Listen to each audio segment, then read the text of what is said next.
और अब बात करेंगे उस बगावत की खबर से जिसने ईरान की सत्ता को हिलाकर रख दिया है। 18 दिन पहले ईरान में जो प्रदर्शन शुरू हुआ वो अब देश के 164 शहरों तक पहुंच गया है और अब इस प्रदर्शन में छोटी उम्र की लड़कियां भी लगातार जुड़ रही हैं। करज में प्रदर्शन के दौरान स्कूल की छात्राएं भी शामिल हुई। ईरान के स्कूलों में भी लड़कियों के लिए हिजाब अनिवार्य कर दिया गया है, लेकिन अब इस नियम के खिलाफ स्कूल की छात्राएं सड़कों पर उतर आई है और प्रदर्शन लगातार कर रही है।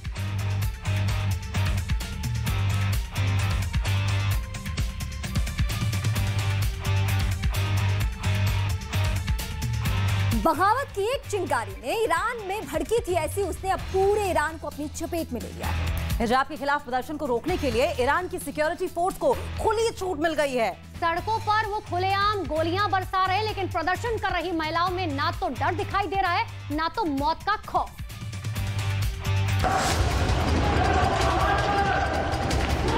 हंगामा, आगजनी और सड़क पर सिस्टम को चुनौती देती बगावत। ये खुली बगावत है उस सरकार, सिस्टम और उन शर्तों के खिलाफ जो एक साथ मिलकर महिलाओं से उनका हक छीनती है। धर्म के नाम पर जो सिस्टम महिलाओं के चेहरे पर हिजाब के नाम का नियम थोपता है, उस सिस्टम के खिलाफ ये गुस्सा अब बगावत की शक्ल लेने लगा है। ईरान में गृह युद्ध का बड़ा खतरा।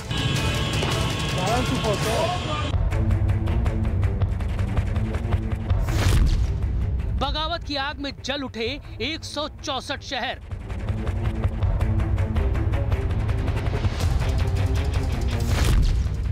हिजाब पर ईरान लहूलुहान।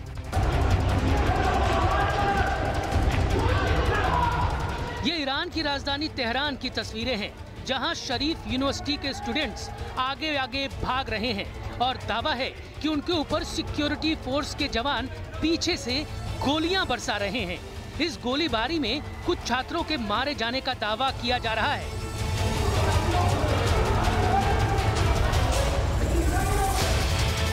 कुछ ऐसे ही दावों की तस्दीक कर रहा है ये वीडियो, जिसमें ईरान के सिक्योरिटी फोर्स के जवान बाइक के साथ प्रदर्शन करने वाली जगह पर पहुंचते हैं और फिर ट्रैफिक के बीच खुलेआम प्रदर्शनकारियों के ऊपर गोलियां दागना शुरू कर देते हैं।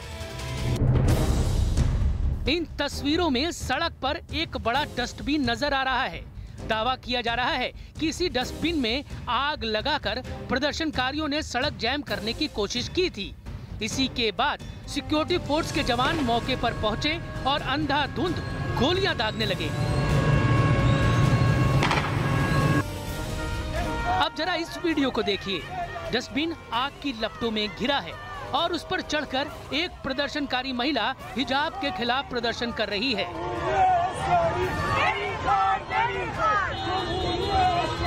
दावा किया जा रहा है कि इसी प्रदर्शन के बाद सिक्योरिटी फोर्स ने मोर्चा संभाला और यहां अंधाधुंध फायरिंग शुरू कर दी।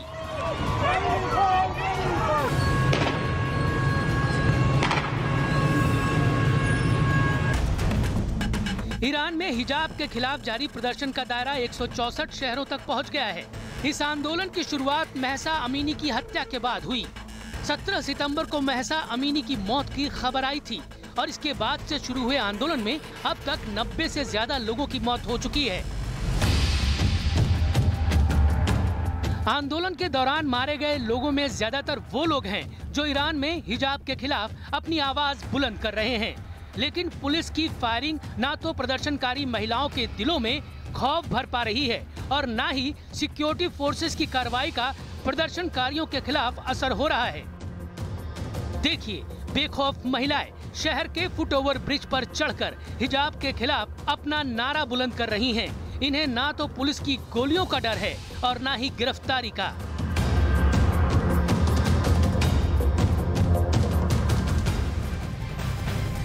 और ईरान में चल रहे हिजाब के खिलाफ प्रदर्शन में अमेरिका की एंट्री कैसे हुई है, ये इस वक्त हम आपको बताएंगे। अमेरिका के राष्ट्रपति जो बाइडेन ने हिजाब को लेकर ईरान को चेतावनी दी है। अपने बयान में बाइडेन ने कई बड़ी बातें कही हैं। तो आपको ये बताते हैं कि आखिर बाइडेन ने कौन सी सबसे बड़ी बातें कही। सबसे पहली बात, जो महत्वपूर्ण बात है, उन्होंने कहा कि इन सब में सबसे बड़ी बात उन लोगों के लिए कही गई है जो प्रदर्शन को रोकने की कोशिश कर रहे हैं। और बाइडेन की ओर से कहा गया कि प्रदर्शन को रोकने के लिए जो हिंसा कर रहे हैं उन्हें अंजाम भुगतना होगा।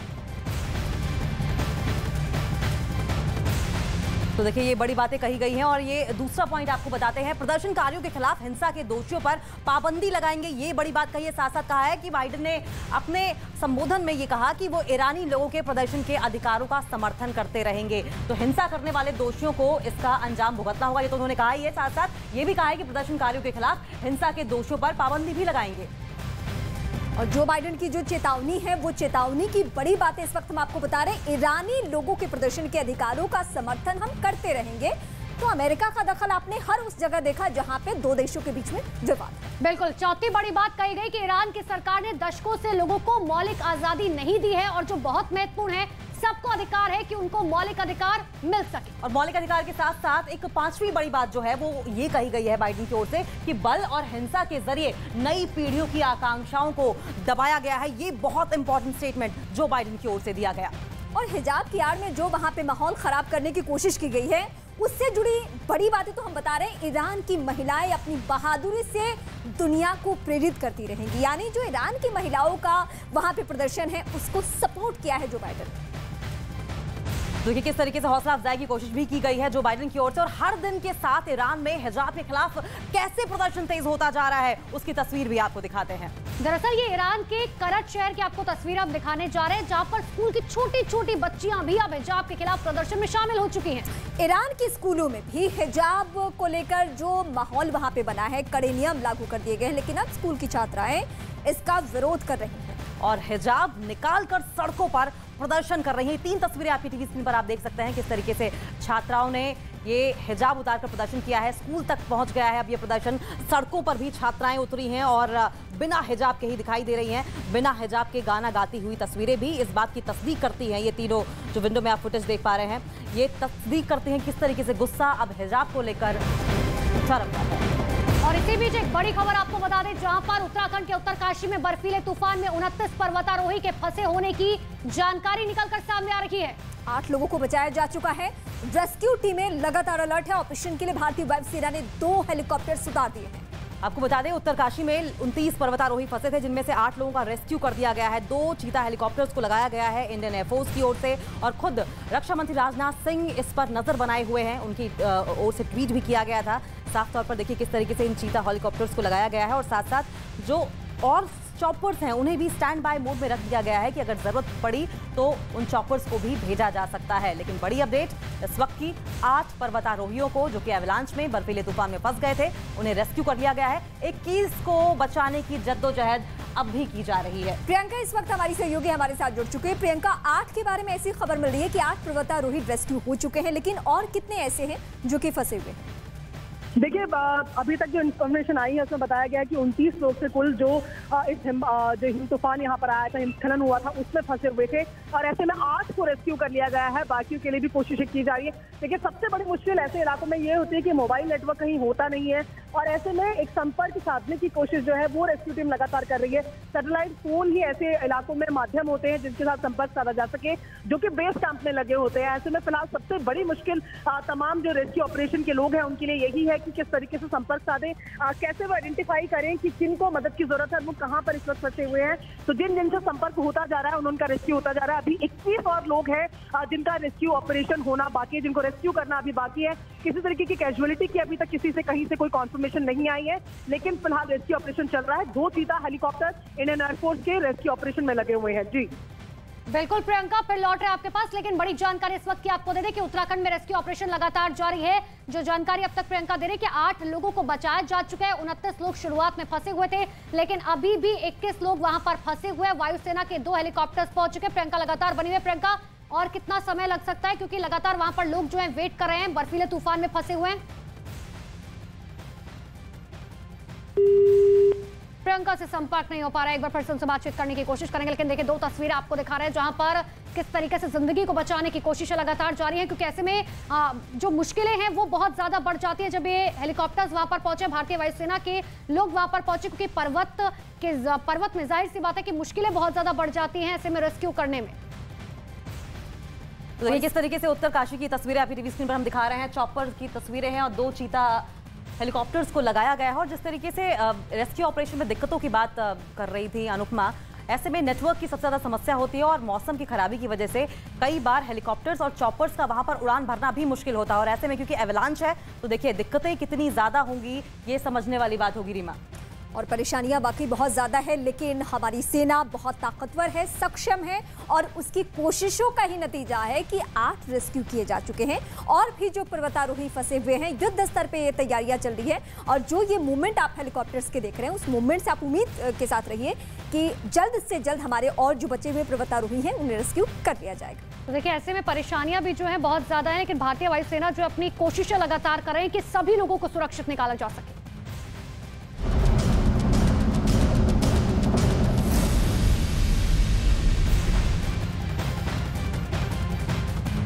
फिल्म को लेकर विवाद शुरू हो चुका है, वो फिल्म है आदि पुरुष। तो ऐसा क्या हुआ है कि विरोध हो रहा है, ये देखिए। तो देखिए किस तरीके से ये विवाद हुआ है। फिल्म का टीजर रिलीज होने के बाद अभिनेता सैफ अली खान के रावण लुक की आलोचना हो रही है। हालांकि इसकी तुलना देखिए, सैफ अली खान की जो तुलना है वो की जा रही है औरंगजेब से और अलाउद्दीन खिलजी से की जा रही है। हिंदू महासभा ने साफ तौर पर कहा कि हमारे पौराणिक चरित्रों के साथ ऐसा खिलवाड़ बर्दाश्त नहीं किया जाएगा। रावण भले ही अपने अत्याचारों के लिए, अपने जुल्म के लिए जाना जाता हो, लेकिन रावण को पंडित रावण माना गया, यानी शास्त्रों का जानकार। अब उस रावण के किरदार को लेकर अगर खिलवाड़ हो रहा है तो यही वजह है कि हिंदू महासभा जो है वो सवाल उठा रहा है। भगवान शिव का जो पोस्टर जारी हुआ उसमें जो आप देखो तस्वीर है, उसमें सुरमा लगा करके ऐसे लग रहा है कि वो रावण नहीं बल्कि चंगेज खां है, रावण नहीं बल्कि वो मीर जाफर है।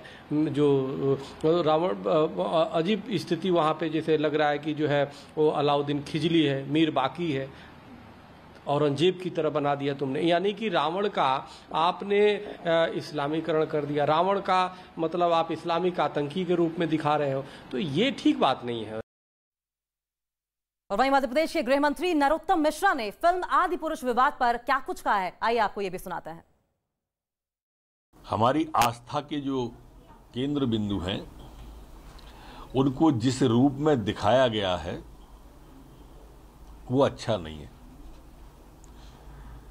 अब हनुमान जी कई अंग वस्त्र जो हैं चमड़े के उसमें दिखाए गए हैं, जबकि हनुमान जी के तो चित्रण में अलग से कहा गया है कानून कुंडल कुंचित केसा, हाथ वज्र और ध्वजा विराजे, कांधे मूज जनेऊ साजे। उसमें उनके अंग वस्त्र सब बताए गए हैं। उसके बाद में जिस तरह का किया गया है ये आस्था पर कुठाराघात है।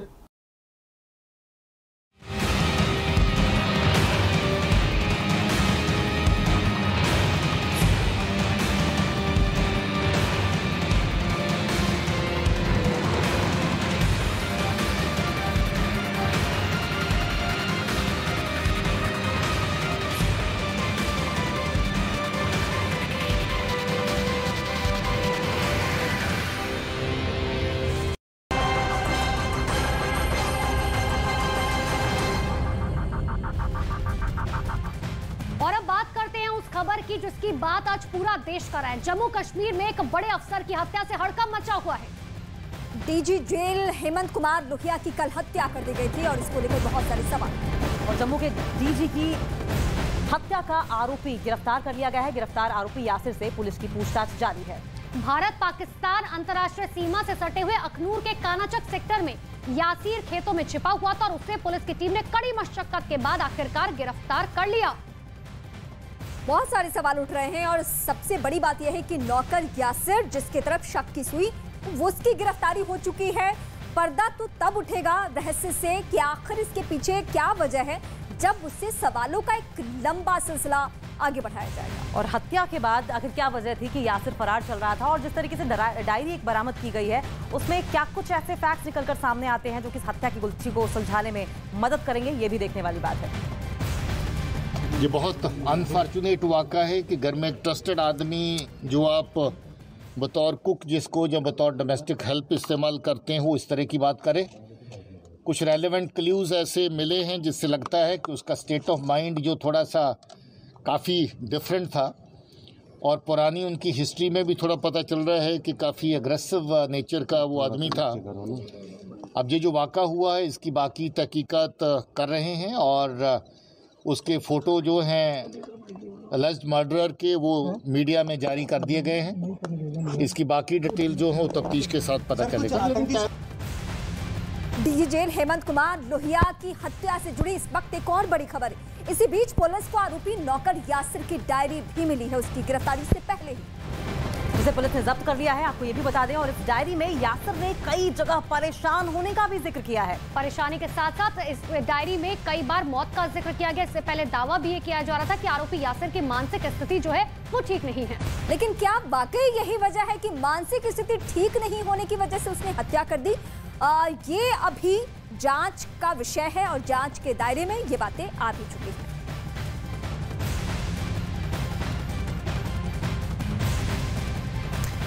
देखिए, हत्या की गुत्थी सुलझाने की कोशिश की जा रही है, लेकिन हत्या के आरोपी यासिर की जो डायरी मिली है उसने इस मर्डर मिस्ट्री को और भी पेचीदा बना दिया है।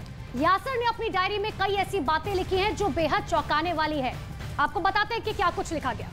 यासिर ने अपनी डायरी के पन्ने पर क्या लिखा? मेरी जिंदगी 1%, खुशी 10%, टेंशन 90%, उदासी 99%, झूठी मुस्कुराहट 100%। इससे बहुत कुछ समझ में आ रहा है। तो देखिए, ये आपको लगातार बता रहे हैं कि आखिर यासिर की डायरी में क्या लिखा था। एक और बहुत महत्वपूर्ण बात, हर दिन की शुरुआत उम्मीदों के साथ शुरू होती है और एक अनुभव के साथ खत्म होती है, और यही जीवन, यानी कि जीवन और मौत का सार बताता हुआ यासिर अपनी डायरी में नजर आया। बिल्कुल, और उसके साथ साथ क्या कुछ और यासिर ने अपनी डायरी में लिखा, ये भी आपको बताते हैं। मुझे अपनी जिंदगी से नफरत है। साफ तौर पर किस तरीके से उदासीनता छाई हुई थी यासिर की जिंदगी में, ये यासिर की ओर से लिखा गया था। साथ साथ ये भी लिखा गया कि प्लीज मेरी जिंदगी में आओ और मैं हमेशा तुम्हारा इंतजार करता हूं। तो बड़ा सवाल यह है कि यासिर आखिर किसका इंतजार कर रहा था?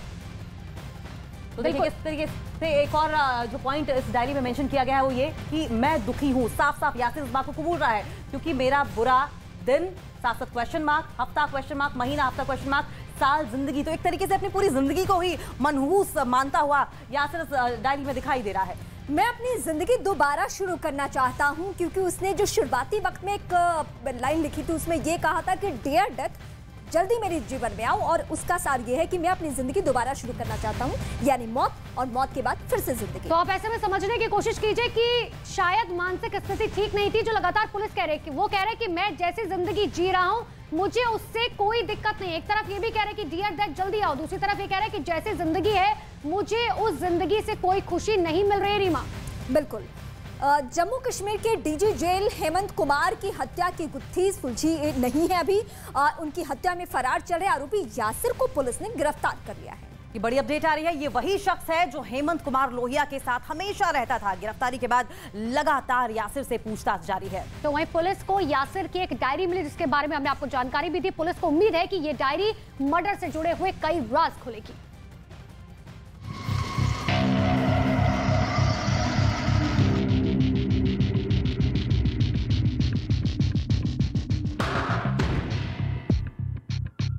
यासिर की डायरी लगी पुलिस के हाथ। डायरी में छिपे हत्या के राज।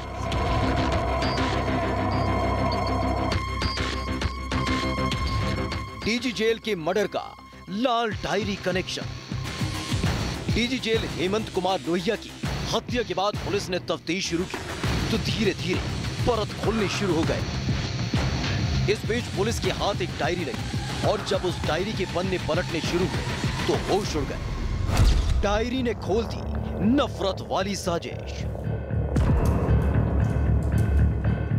पुलिस के हाथ जो डायरी लगी है वो डीजी जेल हेमंत कुमार लोहिया के नौकर यासिर की है, जिस पर डीजी जेल की हत्या का आरोप है। जो डायरी है उसका एक एक पन्ना नफरत से भरा हुआ है। उसमें एक एक शब्द नफरत की गवाही देता है। डायरी का जो पहला पन्ना सामने आया उसमें यासिर ने लिखा है कि उसकी जिंदगी में खुशी कम और गम ज्यादा है। यासिर ने लिखा है, मेरी जिंदगी 1% है, जिसमें खुशी 10%, दिक्कतें 90%, गम 99%। आरोपी नौकर यासिर की डायरी का ये पन्ना बताने के लिए काफी है कि वो अपनी जिंदगी में खुश नहीं था। वो किसी न किसी बात से परेशान चल रहा था। इसके बाद जब डायरी का दूसरा पन्ना पलटता है तो सनसनीखेज पर्दाफाश होता है। मुझे अपनी जिंदगी से नफरत है। जिंदगी तो बस तकलीफ देती है, सुकून तो अब बस मौत देगी। प्रिय मौत, प्लीज मेरी जिंदगी में आओ। मैं हमेशा तुम्हारा इंतजार करता हूं। इस डायरी के अंदर कई राज छिपे हुए हैं, उनकी तफ्तीश पुलिस कर रही है। तो वहीं इसी बीच एक आतंकी संगठन PAFF यानी पीपल्स एंटी फैसिस्ट फ्रंट ने डीजी जेल हेमंत कुमार लोहिया की हत्या की जिम्मेदारी ली है और इसको लेकर लिखित तौर पर दावा ठोका है। अब सवाल उठने लगे हैं कि आखिर सच्चाई क्या है? क्या PAFF ने डीजी जेल हेमंत लोहिया की हत्या करवाई? क्या PAFF सिर्फ हत्या की जिम्मेदारी लेकर दहशत फैलाना चाहता है? क्या डीजी जेल के नौकर यासिर का PAFF से कोई कनेक्शन है? फिलहाल पुलिस हर एंगल पर जांच कर रही है। भारत में बने मोबाइल कितने मजबूत है, ये बताने के लिए संचार मंत्री अश्विनी वैष्णव ने मोबाइल फोन का ड्रॉप टेस्ट किया। उन्होंने मोबाइल को जमीन पर गिरा दिया, लेकिन बावजूद इसके मोबाइल नहीं टूटा। आप तस्वीरें भी देख सकते हैं। ये मोबाइल दरअसल मेक इन इंडिया के तहत बनाए गए और उनकी खासियत यही है कि ड्रॉप टेस्ट के दौरान भी मोबाइल जो है वो नहीं टूटा।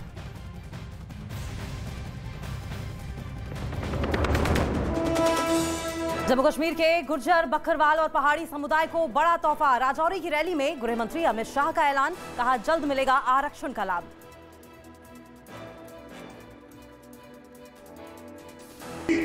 गुर्जर, बकरवाल और पहाड़ी भाइयों को आरक्षण का लाभ मिलेगा।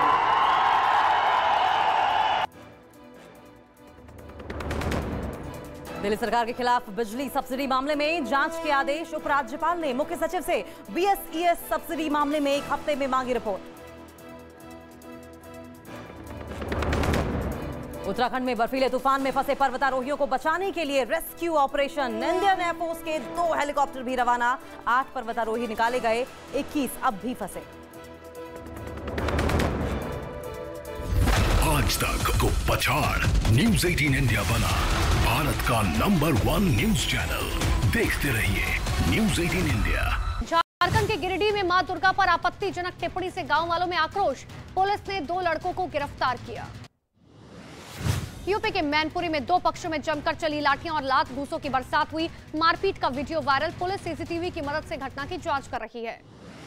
राजस्थान के भीलवाड़ा में एक प्राइवेट हॉस्पिटल में लड़के की मौत पर हंगामा हुआ। गुस्साए लोगों ने अस्पताल में जमकर तोड़फोड़ की। परिवार ने अस्पताल के बाहर शव रखकर प्रदर्शन किया। मुंबई एयरपोर्ट पर कस्टम विभाग की बड़ी कार्रवाई। इथियोपिया एयरलाइंस की फ्लाइट के ऐप पैसेंजर से करीब 10 करोड़ की कोकीन बरामद की गई। आंध्र प्रदेश के अनंतपुर में पुलिस कांस्टेबल का प्रदर्शन। सरकार के खिलाफ निकाली साइकिल रैली। राजस्थान के अलवर में दिव्यांग से दुष्कर्म। पुलिस ने केस दर्ज कर आरोपी को गिरफ्तार किया। राजस्थान के बीकानेर में एक लड़के का हाई वोल्टेज ड्रामा। हाथ में टूटी बोतल और ईंट लेकर दुकान की छत पर चढ़ा, आत्महत्या करने की जिद की। यूपी के प्रयागराज में सिर्फ आदमी ट्रेन के इंजन पर चढ़कर करीब 22 मिनट तक मनमानी करता रहा। काफी मशक्कत के बाद कुछ लोगों ने इंजन पर चढ़कर उसे उतारा।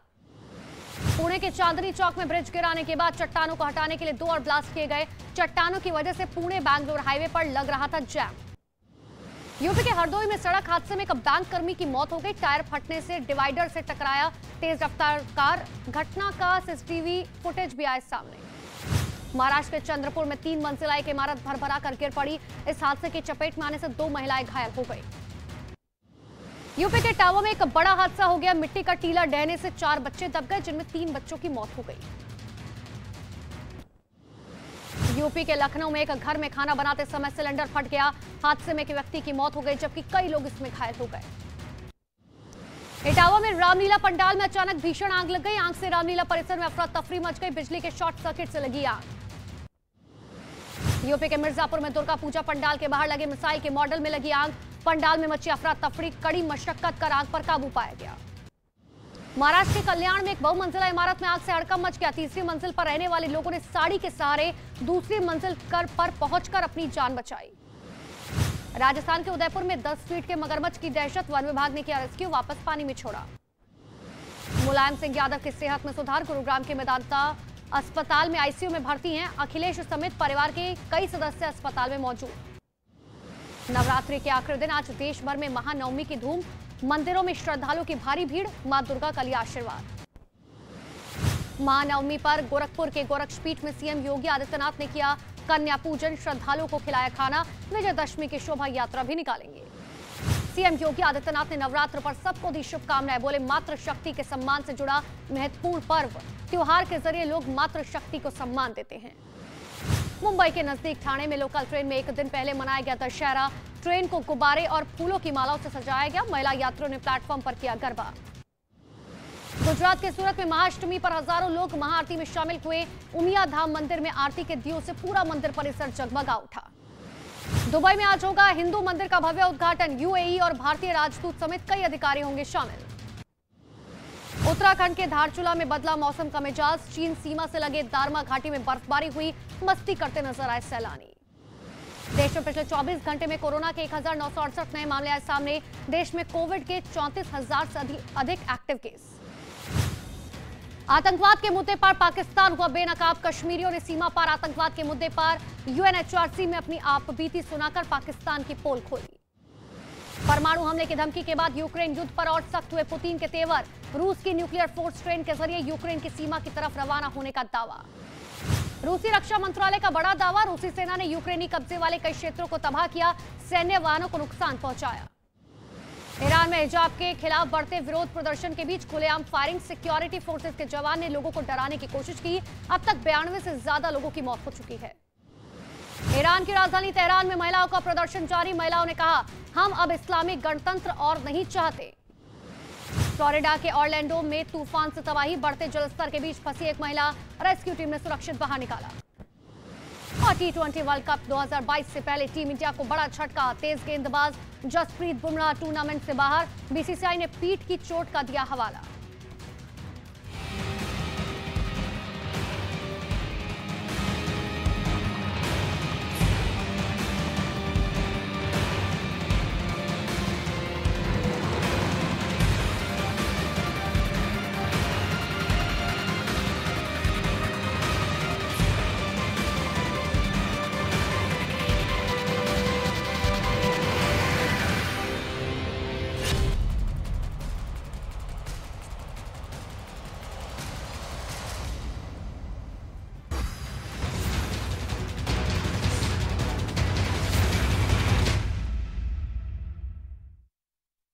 तो देश और दुनिया की तमाम बड़ी खबरें आपको दिखाएंगे, लेकिन सबसे पहले नजर डाल लेते हैं ताबड़तोड़ 50 पर। जम्मू कश्मीर के डीजी जेल हेमंत कुमार लोहिया की हत्या। वारदात के बाद फरार नौकर पर हत्या का शक।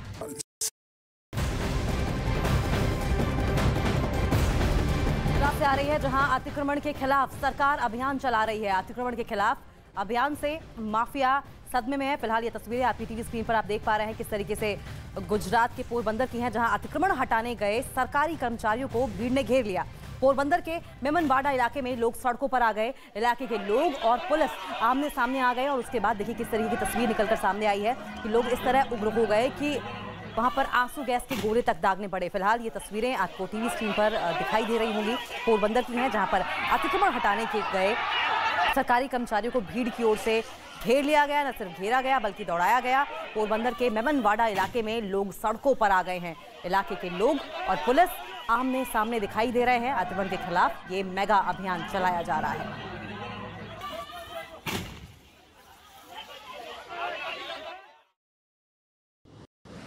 नेशनल हेराल्ड के